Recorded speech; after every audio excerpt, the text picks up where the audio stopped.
کہ तस्निया और इसमें अदद जो होता है वो अज्जा पर दलालत करते हैं और आम अफराद पर दलालत करते हैं। और अज्जा और अफराद में फर्क है।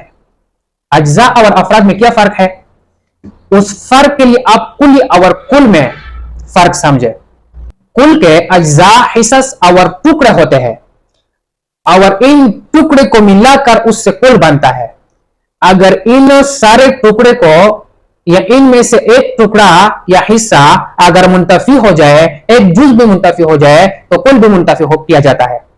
जैसे कि हम चाय पीते हैं तो ये एक कुल है, उसके 3 अज्जा है, पत्ती, चीनी और पानी। इन तीनों अज्जा को मिलाकर कुल बन जाता है। इनमें से अगर एक भी खत्म किया जाए, एक भी मुंतफी किया जाए तो कुल बाकी नहीं रहता। जैसे हम इसमें से पत्ती को दूर करते हैं तो अब चीनी और पानी रह गया, उसको कोई चाय नहीं बोलते, उसको हम शरबत बोलते हैं। इसी तरह अगर आप चीनी को खत्म करें, सिर्फ पत्ती और पानी को मिलाए तो वो भी चाय नहीं होता। तो मतलब ये हुआ कि अज्जा के इंतिफा से कुल का इंतिफा किया जाता है। कुल का इतलाक मुकम्मल अज्जा पर होता है। और दूसरा है कुल्ली।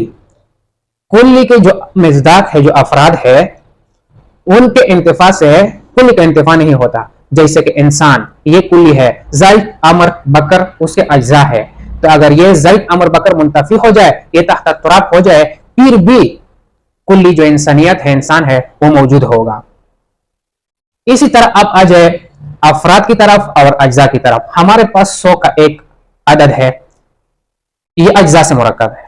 इन सारे अज्जा को मिलाकर 100 बनता है। इनमें से अगर एक जुज भी मुंतफी हो जाए तो ये 100 नहीं रहता, यानी एक मुंतफी हो जाए तो 99 रहता है, 2 मुंतफी हो जाए तो 98 रहता है, 3 मुंतफी हो जाए तो 97 रहता है। इसी तरह हमारे पास 3 का अदद है, तो 3 अज्जा से बनता है। इनमें से अगर एक मुंतफी हो जाए तो वो 2 रह जाता है, उसको 3 नहीं बोलते। इस तरह 2 है, वो 2 अदद को कहा जाता है। इनमें से अगर एक मुंतफी हो जाए तो वो 2 नहीं होता बल्कि 1 होता है। जबकि अफराद जो होता है अगर वो मुंतफी हो जाए तो कुल मुंतफी नहीं होता। जैसे कि मुस्लिमों में से अगर एक फर्द भी मुंतफी हो जाए फिर भी मुसलमान है, 2 मुंतफी हो जाए फिर भी मुस्लिमों है, 3 मुंतफी हो जाए फिर भी मुस्लिमों है।